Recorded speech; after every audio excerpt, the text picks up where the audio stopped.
சின்ன தம்பி படம் உங்கள் எல்லாருக்கும் நல்லா தெரியும். எல்லாரும் நிறையா பேர் பார்த்துருப்பீங்க அந்த படத்தை. அவ்வளோ பாப்புலரான ஒரு படம் 1991 வந்ததுன்னு நினைக்கிறேன். அந்த படம் எல்லாரையும் ரொம்ப கவர்ந்தது இல்லைங்களா? அந்த பிரபுவோட கேரக்டரு. சரி, அதனுடைய அதாவது விதை எங்கேருந்து எடுத்தாங்க அப்படின்னு பார்ப்போம். பி வாசு எங்கேருந்து அந்த கேரக்டரை எடுத்தாரு அப்படின்றத பார்த்தோம்னாக்கா 1986 கே விஸ்வநாத் அவர் சங்கராபரணம் எடுத்தாரு, சலங்கையொலி எடுத்தாரு, பாசவலை, அது மாதிரில சுவாதி முத்தியம் அப்படின்னு ஒரு படம் தெலுங்குல பேரு. தமிழ்ல சிப்பிக்குள் முத்து அப்படின்னு எடுத்தாரு. இந்த படம் கமலஹாசன் ஒரு முக்கியமான ஒரு வித்தியாசமான ஒரு கேரக்டர்ல நடிச்சிருப்பாரு. அந்த கேரக்டரை உருவாக்குறதுக்காக கே விஸ்வநாத் ரொம்ப மெனக்கிட்டு இருப்பாரு. என்னன்னாக்கா அந்த கதையில தன்னாரியாம, அதாவது ஒரு விவரம் இல்லாத ஒரு பையன் ஒரு பெண் கழுத்துல தாலி கட்டுறது, அதுதான் அந்த கதையில உள்ள முக்கியமான விஷயம். அதுக்காக வேண்டிய அந்த பையன் எந்த அளவுக்கு விவரம் இல்லாதவராக இருப்பாரு அப்படிங்கறத பில்டப் பண்றதுக்காக வேண்டி நிறைய காட்சிகள் அமைச்சிருப்பாரு. கமல் அவ்வளவு தத்ரூபமா நடிச்சிருப்பாரு அந்த கேரக்டர்ல. வெகுளியா அப்பாவியா, எது நல்லது எது கெட்டது அப்படின்றதுலாம் இல்ல. அவரு எது நல்லதோ அதை மட்டும்தான் பேசுவாரு, செய்வாரு. ஏன்னா இந்த கதையில இன்னொரு முக்கியமான விஷயத்த பாருங்க.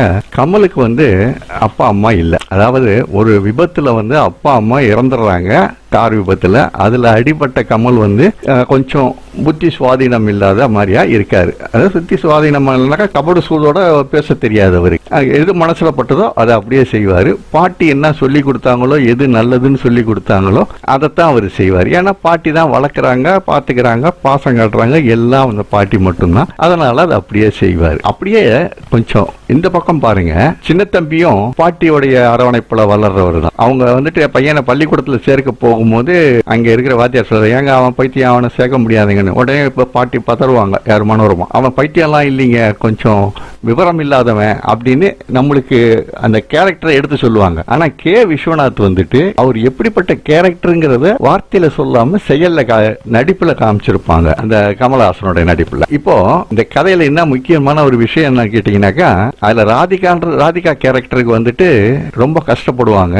ஒரு பிள்ளைய வச்சுக்கிட்டு விதவையா, அவங்களுடைய வாழ்க்கை நல்லா அமையணும்னாக்கா அவங்களுக்கு ஒரு கல்யாணம் ஆகணும் அப்படின்னு அவங்க பாட்டி வருத்தப்பட்டு பேசுறத கேட்டு கேட்டு ஒரு நாள் கோவில்ல இந்த ஸ்ரீராம நவமி அப்படின்ற ஒரு இந்த பூஜை நடந்துகிட்டு இருக்கும். அப்போ சீத்தைக்கு கட்ட போற தாலியை எடுத்துட்டு அந்த மக்கள் குழுமி இருக்கிற அந்த மக்கள்கிட்ட எல்லாம் ஆசீர்வாதம் வாங்குவாங்க இல்லைங்களா? அது மாதிரி வரும்போது இவர் கமல் என்ன பண்ணுவாரு, விவரம் இல்லாதவர்ல படக்குன்னு அந்த தாலியை எடுத்துட்டு போய் ராதிகா கடத்துல கட்டிடுவார். எல்லாருக்கும் ஒரே அதிர்ச்சியா இருக்கும். ஆனா கமல் ஒரு அப்பாவியா இருந்தாலும் நல்லவன், எந்த ஒரு யாருக்கும் எந்த இடையூறும் செய்யாதவன்றனால ஊர் மக்களுக்கும் ஒரு நல்ல மரியாதை.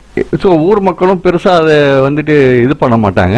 இவரு கல்யாணம் ஆயிடுச்சுன்னு சொல்லி பாட்டிக்கு கூட்டிட்டு போய் இந்த மாதிரி நான் தாலி கட்டினேன்னு காட்டுவாரு. இது சிப்பிக்குள் முத்து படத்துல வர்ற அந்த கதை. இந்த விவரம் இல்லாம தாலினா என்னன்றது தெரியாம கல்யாணம் பண்ற அந்த ஒரு காட்சியை மட்டும் பி வாசு அதுல இருந்து எடுத்துக்கிட்டு இவர் மொத்த படத்தையும் பண்ணிருக்காரு. படமே அதுதான் விஷயம் அப்படின்ட்டு. ஆனா அதுல தாலி கட்டுறது ரெண்டாம் பேருக்கு தெரியாம கட்டியிருப்பாரு. குஷ்பு சொல்றதுனால அவர் கட்டுவாரு, யாருக்கும் தெரியாது. இப்ப பாருங்க, இந்த சுவாதி முத்தியம் கதை ஒரு மனிதனை பற்றின அவனுடைய கேரக்டரை முழுமையா எடுத்துட்டு போறதுல இருந்து ஒரே ஒரு விஷயத்தை மட்டும் தனியா உருவி எடுத்து இவர் ஒரு படம் பண்ணிட்டாரு. இதுக்கு இந்த கேரக்டர் பண்ண கே விஸ்வநாத்துக்கு ஒரு நன்றியாவது தெரிவிச்சிருக்கலாம் இல்லையா? கிடையாது. ஆனா காட்சியை வேற மாதிரியாவது அமைச்சிருந்தா நம்மளுக்கும் வேறையா தெரிஞ்சிருக்கும். ஆனா அச்சசலா அப்படியே அப்பட்டமா காப்பி அடிச்சு வச்சிருக்கிறாரு. இது முதல் காப்பி கேட். அதாவது காப்பி கேட்னு நம்ம சொல்றோம், காப்பி கேட்னு சொல்ல முடியாது, பிளாகியாரிசம் அப்படின்னு இதை சொல்லுவாங்க. பிளாகியாரிசம்னாக்கா ஒருத்தருடைய கருத்தை எடுத்து இவங்க பயன்படுத்திக்கிட்டதுக்கு காப்பி கேட்னு நம்ம சொன்னாக்கா அது பொருத்தமான வார்த்தை இல்ல, பிளாகியாரிசம் அப்படின்னு இதை சொல்லலாம். சரி, இது ஒரு படம் ஆச்சுங்களா? சின்ன தம்பியில இன்னொரு முக்கியமான விஷயங்க, அந்த படத்துல இளையராஜாவோட இசையும் கவுண்டமணியோட காமெடி இல்லைன்னா அந்த படத்துல ஒண்ணுமே இல்லைங்க. இத படம் அன்னைக்கே நான் சொல்லியிருந்தேன். நான் 1980 மகேந்திரன் இயக்கத்துல கதை வசனம் இயக்கம் நெஞ்சத்தை கிள்ளாதே அப்படின்னு ஒரு படம் வருதுங்க. இந்த படத்தினுடைய மெயின் சப்ஜெக்ட், அந்த தீம் லைன் சொல்லுவாங்க இல்லைங்களா, அதை சொல்றேன் பாருங்க. ஒரு பெண் தான் மிகவும் விரும்பி காதலித்தவனோடு திருமணம் செய்து கொள்ள முடியாமல் சூழ்நிலை காரணமாக பிரிந்து வேறொருவரோடு திருமணமாகி அவரோடு வாழலாமா வேண்டாமா என்கிற மன போராட்டத்தோடு இருந்து கடைசியில் மனம் முடிச்சவனையே ஏற்று கொள்ளும் ஒரு கதை. இதுதான் வந்து நெஞ்சத்தை கில்லாத படத்தினுடைய கதை. இப்ப சொல்றேன் பாருங்க, இதுல இருந்து கதை பண்ணது கொஞ்சம் கூட அந்த சப்ஜெக்ட் பெசகாம, சில காட்சிகள் மாதிரி இருக்கும், பட் சப்ஜெக்ட் பெசகாம எடுத்தது. ஒன்னு மௌன ராகம், ரெண்டாவது ராஜா ராணி. கடைசியில இந்த ராஜா ராணி யாரு, நம்ம அட்லி, அவர் வந்து இந்த ராஜா ராணின்னு ஒரு படம் எடுத்தாரு பாருங்க. அவரு இந்த கதையை அப்படியே இறக்கியிருக்காரு. அந்த கதை மட்டும், அந்த கதையை மட்டும் இறக்கல, திரைக்கதை, ஆட்சி அமைப்பு, அப்புறம் கதாபாத்திரங்கள், என்னென்ன கதாபாத்திரம் இருக்கோ அது அப்படியே மொத்தமா காப்பி அடிச்சிருக்காங்க அப்பட்டமா. இதை வரிசையா நான் உங்களுக்கு ஒன்னொன்னா சொல்லிட்டு வர்றேன், நீங்க பாருங்க. சரி, இப்போ இந்த நெஞ்சத்தை கில்லாத படத்துல இருந்து மௌனராகமும் ராஜாராணியும் எப்படி எல்லாம் காப்பி அடிக்கப்பட்டிருக்குது, character wise and screenplay எல்லாத்தையும் வரிசையா அப்படி ஒன்னொன்னா சொல்லிட்டு வரேன். முதல்ல நெஞ்சத்தை கில்லாத படத்துல வந்துட்டு சுஹாசினி, அவங்க தானே மெயின் ரோல். சுஹாசினிக்கு அண்ணன் மட்டும் இருக்கிறாரு. இங்க வந்தீங்கன்னா மௌனராகத்துல ஒரு அப்பா அம்மா அண்ணன் தங்கச்சி இப்படி ஒரு பெரிய ஃபேமிலியா இருந்தாலும் ஒரு காட்சி 2 காட்சிகள் மட்டும்தான் அவங்க எல்லாம் வருவாங்க. அப்பா மட்டும் ஒரு 4-5 காட்சிகள்ல வருவாரு. மற்றபடி வேற யாரும் பெருசா வரமாட்டாங்க. இங்க வந்தீங்கன்னாக்கா ராஜா ராணில அப்பா சத்யராஜ், அவரு ஃபுல்லாவே அந்த ஸ்டோரியில டிராவல் ஆகி வந்துட்டு இருப்பாரு. இப்போ அடுத்தது வந்து பாருங்க, சுஹாசினியோடைய காதல் வந்து அண்ணன் சரத்பாபுக்கு தெரியும். சுஹாசினியும் மோகனுக்கும் இருக்கிற காதல். மௌன ராகத்தில் ரேவதி வந்து கார்த்திகை காதலிச்சது யாருக்குமே தெரியாது, அவங்க 2 பேருக்கு மட்டும்தான் தெரியும். ராஜா ராணில நயன்தாராவுடைய காதல் சத்யராஜுக்கு தெரியும். சத்யராஜிட்டையும் பேசியிருப்பாங்க. ஏன்னா அவரு தான் சில இடங்கள்ல வந்துட்டு அவங்களை சேர்த்து வைக்கிறதுக்கான முயற்சியும் பண்ணுவாரு. இப்போ நெஞ்சத்தை கில்லாதைக்கு வாங்க, மோகன் வந்து சுஹாசினிட்ட இருந்து பிரியற, தன்னுடைய சுய லாபத்துக்காக அவர் பிரிகிறாரு. மௌன ராகத்துல கார்த்திக், அதான் காதலன், கார்த்திக் வந்துட்டு போலீஸோடைய துப்பாக்கியால சுடப்பட்டு சாகுறாரு. இங்க ராஜா ராணிக்கு வந்தீங்கன்னாக்கா ஜெய், அவர் என்ன ஆகுனா அமெரிக்காவுக்கு போறேன்னு சொல்லி போனவர் அங்க செத்துட்டதா ஜெயோடைய நண்பர் வந்து நயன்தாராவுக்கு போன் பண்ணி சொல்லுவாங்க. அந்த சாப்டர் அப்படி முடிக்கிறாங்களா. சரத்பாபு வந்து அவருக்கு ரொம்ப தெரிஞ்ச ஒரு நண்பரை, அவர் தான் பிரதாப், அவரை தன்னுடைய தங்கைக்கு கல்யாணம் பண்ணி வைக்கிறாரு. மௌன ராகத்துல வந்து அப்பா வந்து ஒரு அரேஞ்ச் மேரேஜ் பண்ணி வைக்கிறாங்க ரேவதிக்கு. அடுத்தது இவரு யாரு, நம்ம சத்யராஜ் ராஜா ராணி படத்துல ஆர்யாவுக்கு திருமணம் முடிச்சு வைக்கிறாரு. இல்ல நல்லா கவனிக்கணும், ஆர்யாவுக்கும் ஃபேமிலி கிடையாது. ஆர்யானாக்கா ராஜா ராணிலையும் வர அந்த கல்யாணம் முடிக்க வர்ற அந்த மாப்பிள்ளைக்கு ஃபேமிலி கிடையாது. ஃபேமிலி யாரும் இருக்கிறதா காட்டிக்கிறவே இல்லை. மௌன ராகத்திலையும் மோகனுக்கு ஒரு குடும்பம் இருக்கிறதாவோ எதுவும் காட்டிக்கல, தனியா அவர் இருக்காரு. நெஞ்சத்தை கில்லாத படத்திலையும் பிரதாப்புக்கு யாரும் இருக்கிற மாதிரி இல்ல, அவர் ஒரு தனி ஆளு அப்படி இருக்காரு. அவருக்குன்னு ஒரு குடும்பம் எதுவும் இல்லை. அதாவது நெஞ்சத்தை கில்லாதே அப்படியே இவர் எடுத்துக்கிட்டாரு. மணிரத்னம் எடுத்துக்கிட்டதை அப்படியே அவர் அட்லியா எடுத்துக்கிட்டாரு. மனம் முடிச்ச மறுநாள் அந்த நண்பர்கள்லாம் வந்து ஒரு மாதிரி அவங்களுக்கு செலிப்ரேட் பண்ணுவாங்க இல்லையா, பெருசா நடக்கல நெஞ்சத்தை கில்லாத படத்துல. மௌன ராகத்துல வந்துட்டு முதல் நாளே வந்து ரேவதி சொல்லிடுறாங்க, எனக்கு வந்து இதுல விருப்பம் இல்லை அப்படின்னு சொல்லிட்டு. அதே போல ராஜா ராணிலையும்